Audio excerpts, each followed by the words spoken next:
Thank you to everyone who's taken time to visit my channel today and watch my video. Your support means the world to me, and I'm grateful for every view, like and comment. Stay tuned for more, and I'll see you on the track.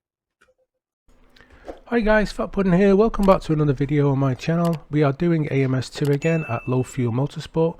Today we are racing the Mercedes AMG GT4. This is a 468 horsepower, 475 kilograms, 325 pounds. Engine is a 4-litre V8 twin turbo with a 6-speed differential gearbox. I'll just give you some history on the car. The Mercedes AMG GT4 was presented in the 2017 24 Hours of Spa. This customer racing car is based on the GTR road version and has made its debut in the Row 6 Stunden ADAC Rukar Pokal Rennen race, the 5th round of the 2017 VLN season. Okay, that's the information on the car. I'll just go over to the information on the track for you now. The track we are racing today is the Red Bull Ring. I'll give you some information on the track also. It is a motorsport track racetrack in Spielberg in Styria in Austria. The race circuit was founded as Osterreichring, translation Austrian circuit, and hosted the Australian Grand Prix for 18 consecutive years from 1970 to 1987. It was later shortened, rebuilt and renamed the A1 Ring, which translates A1-Ring, and is hosted the Australian Grand Prix again from 97 to 2003. The Formula 1 outgrew the circuit. A plan was drawn up to extend the layouts. Parts of the circuit, including the pits, the main grandstand, were demolished, but construction work was stopped and the circuit remained unusable for several years before it was purchased by Red Bull Dietrich Mateschitz and renamed the Red Bull Ring. The track was reopened on 15th of May 2011 and subsequently hosted the round of the 2011 DTM season and the round of the 2011 F2 Championship. Okay, we'll get on with the race now. Okay guys, as mentioned, the track and the car you already know about. I qualified 10th on the grid. No new tune on the car. I did actually get one off the internet just to see if it made the car feel a bit more grounded, and which it did. I did put a video up in the bottom right hand corner for you to record some of the footage from another view to give you a little bit more context. I also added a replay in the bottom left hand corner for you to watch as well, just so you know positions of where I am on the track. You already know the information on the car, the track. It was actually a first night race for me, which did give me a different feel of racing, and I have to say, very enjoyable experience.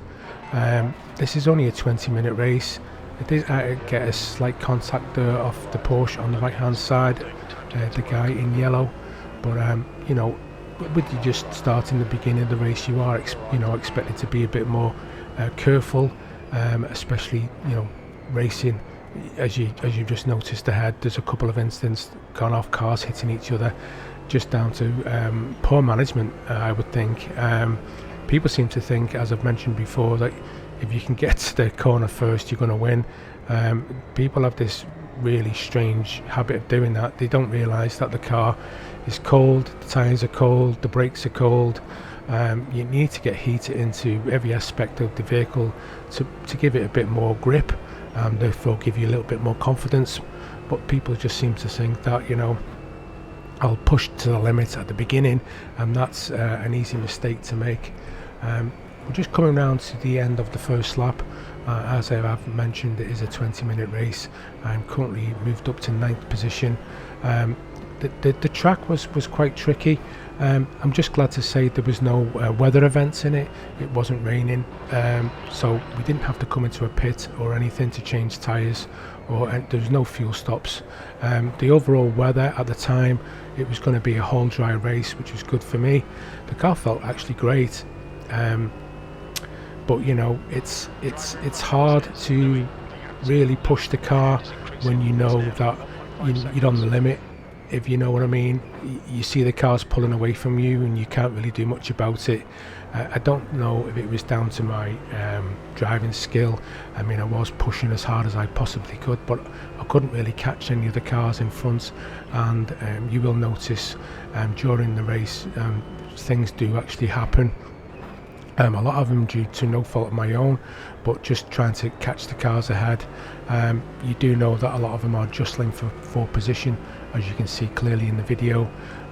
Hopefully, you know, when people are doing that, there's an opportunity to catch, because when you are fighting for position, you are slowly, you know, you're braking a little bit more, a little earlier in the corners, and therefore you've got that opportunity to get within the slipstream of the car ahead, and therefore trying to get in the mix, you know, to battle for position. So we're coming round to the last couple of corners now, which is turns 9 and 10, which is Rind and Red Bull Mobile. I presume it's something to do with the sponsor of the track itself, called the Red Bull Ring. We're coming up to the start finish line to start lap 3, and we're coming up to turn 1 now, which is the Niki Lauda curve. Braking as late as possible, trying to keep it on the racing line. I did get a nice little run up here on the inside of P7. I can't give you the guy's name because he's got a asterisk as a name. Right behind the Audi, I think he's called Ben or Dizzy D. Just trying to keep it smooth, try not to make any incidents, because was quite involved in a lot in previous races, but it was just trying to just keep calm and just get into a nice rhythm, get the car up to temperature as quickly as possible. Was playing about with the traction and the brake bias during the race, trying to get a nice easy feel. But if you noticed in the bottom left hand corner, you can actually see the car front brakes are pretty much red hot, and I don't know if that was down to my settings, because the other cars in the videos, you can actually see there's no indication of hot brakes. It could have been down to my setup, and maybe that's the reason why I wasn't super competitive. But anyway, you know, you do learn by your mistakes. The video you can see now in the bottom left hand corner, you do notice that the Porsche that I've overtaken is trying to get back into position for me. We're coming round to the end of the I think that's lap 3 now, back on to the start of lap 4, up into turn 1, which is the Niki Lauda curve. I'll also just give you a little bit of insight on the Low Fuel Motorsport, which I actually do take part in. This offers you an amazing platform for competitive online racing in a couple of games at the moment, which is Automobilista, which is the video you're seeing at the moment. We also have Assetto Corsa Competizione and also Assetto Corsa. They do a WRC one, which is something I don't take part in. I think that's just down to rally racing. But if you are so interested, I will leave a link in the description for you to have a look at the website, and you can peruse at your own time and see what you think. It also offers featured rank racing, the skill rating, and a safety system that encourages racing to race fair, basically. And also, if you do or are involved in an incident, it does give you a 4-hour cool down period, and after that race you can obviously, when your anger is subsided, if you are quite frustrated with what's actually happened during the race, you can put a report in. They are quite stringent on how the video is presented to them, so you've got to do a little bit of editing on the incident, basically from your view, from his view, or people's views, depending on whoever's involved. And then you have to submit that, and hopefully the stewards will you know, give a clear, concise reason for if there is a penalty, or if there isn't. I've done one previously where the video wasn't accepted because I put it in the wrong format, and then I posted another one correctly, because there is actually a little bit of guidance on the website to show you how to upload it and how to present it. The guy did get a penalty for taking me out and got a 15-second time penalty on his overall results. and also the safety rating is then taken back off you, and because it wasn't actually your fault. But it can be a little bit tedious, but it's very similar to iRacing. And the only positives I can give on that side is that these guys, you don't actually have to pay for a subscription, which is brilliant for me. And as I've said before, I don't agree with a subscription-based service, skill rating match online racing. I think it should basically be free, like Low Fuel Motorsport is, and I think this is the reason why this platform of online racing, in my opinion, will certainly succeed and take over iRacing in the future. But hopefully time will tell. And with the recent release of Assetto Corsa Evo, I'm sure that's in its early infancy at the moment. It's just been released. It's on Steam if you are so interested to take a look. I'm sure they'll be implementing that at a later date once the game is fully released to version 1.0. But it's definitely got a bright future going ahead for it, and it's great to see. Anyway, we'll stop waffling on about the racing league I'm taking part in. I'm sure you all are aware of Low Fuel Motorsport. That's been going for a while. We'll get back into the race. So, as you've noticed, I've dropped down to 9th position. The 3 cars I was racing with and jostling for position have overtaken me again. I'm just trying to keep it clean and tight. Did a little bit of a mistake there. I think I took the corner a little bit too tight. Maybe one of the tyres got onto the grass and got a little bit of understeer there. The back end kicked out a little bit. But anyway, we just have to carry on as is. It did get to a point where I feel like I was just fighting the car. I don't think the setup was quite as good as it should have been. But like I've said, you do learn from your mistakes. The thing is with duration races, not primarily a 20-minute race, maybe something a little bit longer, like half an hour, 45 minutes. It comes down to basically time management and consistency. And the Low Fuel Motorsport does actually punish you for reckless driving. So staying clean and maintaining a pace is always key to climbing up to the front of the race, and that is definitely a key. And also don't forget that it's not so much winning races is I mean, that's a bonus. It's taking part and enjoying yourself, which is in my opinion the best way to I would say have a positive outlook on what sim racing is all about. It's not all about winning. It's just being involved. Anyway, as you've just seen on the video there, the Audi driver did something similar to what I did on the previous lap, and he's actually span out. I don't know what went on there. Maybe he was off earlier, bit of an incident, maybe got a slight little bit of damage. But anyway, as you just noticed again, another incident there. These guys just don't want to race clean together. So due to no fault of my own, we are back up into 5th position. I did end up pushing a little bit too hard onto this corner, coming in a little too hot. Didn't capitalise on the opportunity, ended up running a little bit wide. Found it really hard to get back on the track. Did take slight contact off the yellow Porsche, as you've noticed. It was hard for me to really look what was going on and when to come back on the track. I was just listening for the auto cues of the car engine. But due to obviously a mistake on my part, I did actually end up getting in contact with that Porsche. But he didn't submit a incident report.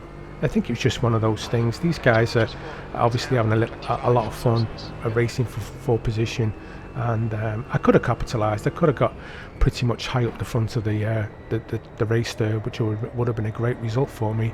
But the way I see it, with only 8 minutes left on the race, we just had to carry on and just knock the laps in.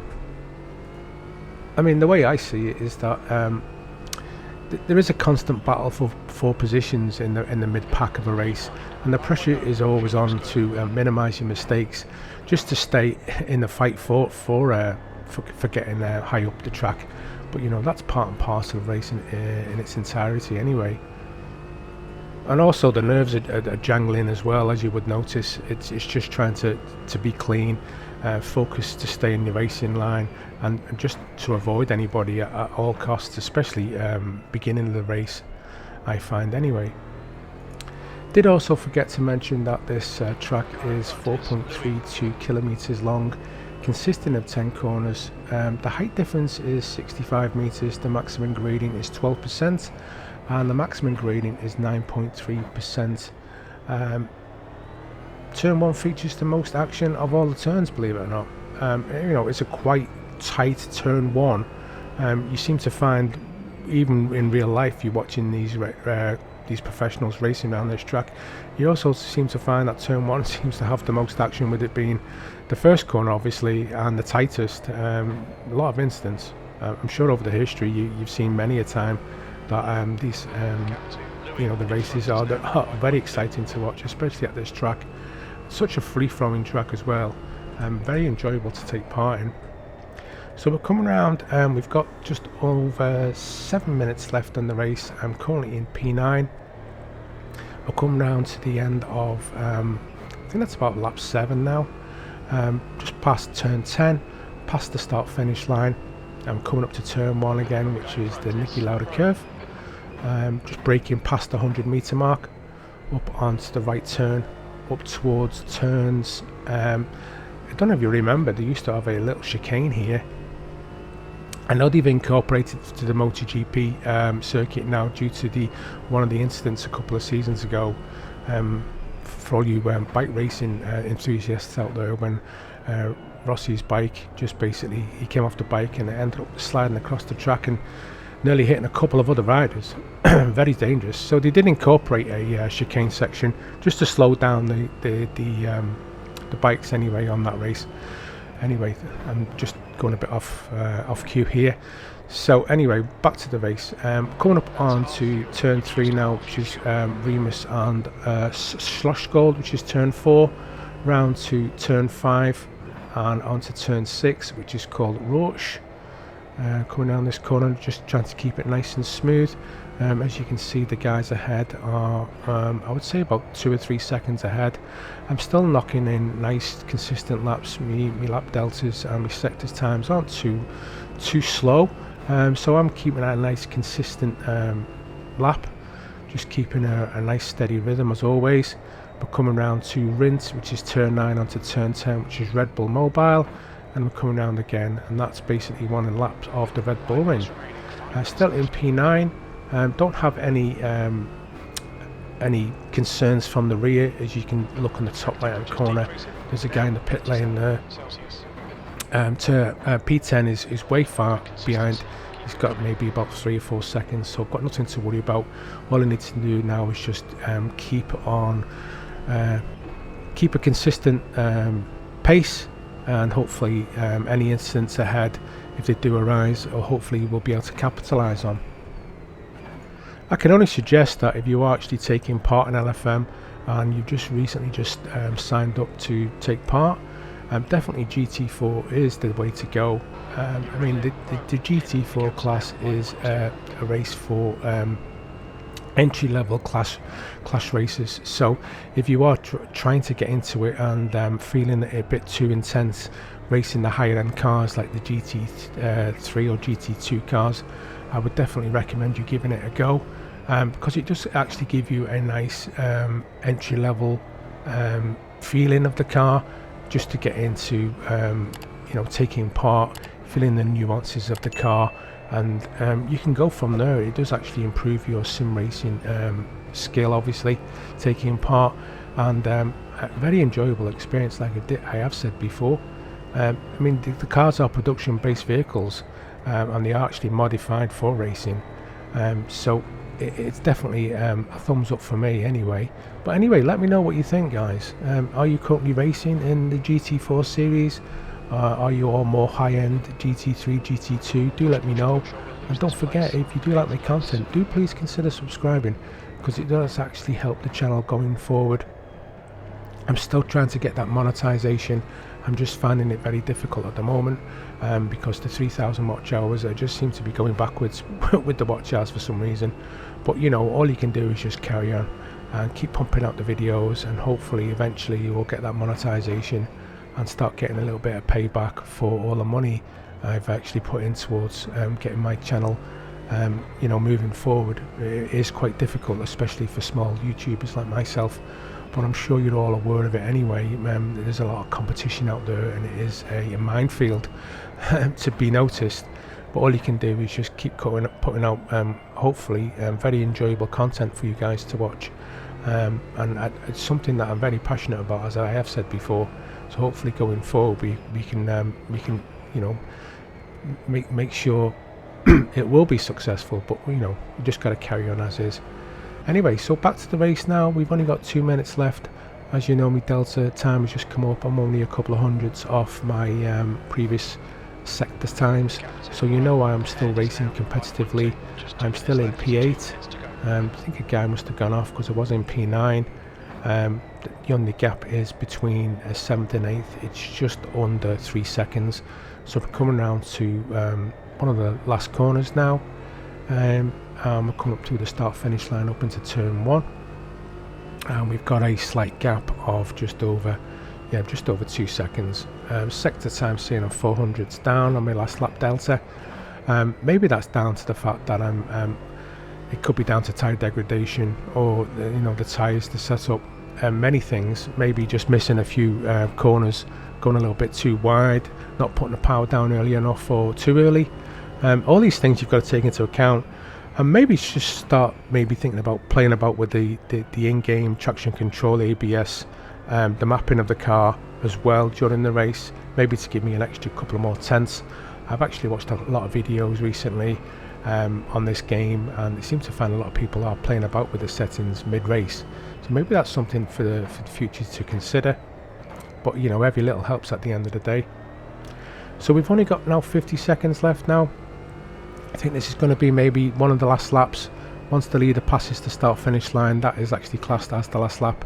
And if you look in the top right hand corner now, you can actually see the race leader is clearly ahead by a substantial margin. And this will actually be my penultimate lap, I presume, with only 25 seconds of the race left. Guys, don't forget, let me know what your favourite car is to drive around the Red Bull Ring. Let me know in the comments, and maybe I'll try it in the next race. I mean, it's definitely worth looking into. I'm also playing about with the cars, which ones I like and which ones I don't like. I've not actually tried all of them as yet, but everyone's up for the challenge at the end of the day. Anyway, we're coming up to the last lap now. I think the race stewards will give me that indication saying it's the last lap. I'm still in a nice comfortable 8th position, and like I said previously, it's not always about winning. It's taking part that counts and enjoying yourself. I mean, to be totally honest with you, the Mercedes is a great car for this track. It's got solid straight line speed for those long straights, and excellent stability in the heavy braking zones. So it's definitely one to maybe spend a little bit more time on. I have to say this track is very deceptive though. It is deceptively challenging. It's all about nailing your braking points, carrying the speed through those following turns, especially turn 1, and the uphill braking into turn 3 can make or break your lap time. So you've got to really be on the ball, especially during this race. And as you know, the visibility isn't the best. We'll be doing a first night race, but very, very enjoyable. Anyway, as you've noticed, the race does say complete by the stewards. The winner of the race has comfortably finished. We're coming around the last couple of corners now. We're still in P8. Not our most exciting race, but still a lot of things to talk about. And hopefully in the next video I do post on my channel, I'll try and pick a better one to include. The only reason why I posted this one is because it was the first night race, and I thought, why not? It's got to be up there for very, very enjoyable. I hope you enjoyed this one. I hope it didn't wabble on a bit too much like you always say in my videos, but it is what it is. A very enjoyable AMS2 race with Low Fuel Motorsport. Thanks to the hosts, Low Fuel Motorsport, for providing a super competitive, friendly atmosphere to take part into something that I'm very passionate about. I'm sure all you sim racers out there would totally agree. So we'll just get the information up on the race results. as you know, finished P8 with a 37.9. Congratulations to Rockwilder for winning the race, and the Porsche came in with a 35.9. I hope you enjoyed this one. Don't forget, if you do like my content, do please consider subscribing. I will put another video up in the corner for you now to watch if you are so interested. I appreciate all your support, and as I've always said, see you on the track, guys. Hey everyone, thanks so much for watching. I really appreciate all your support. It means a lot. If you enjoyed the video, don't forget to like, comment and subscribe for more, and I'll see you all in the next one. Bye for now.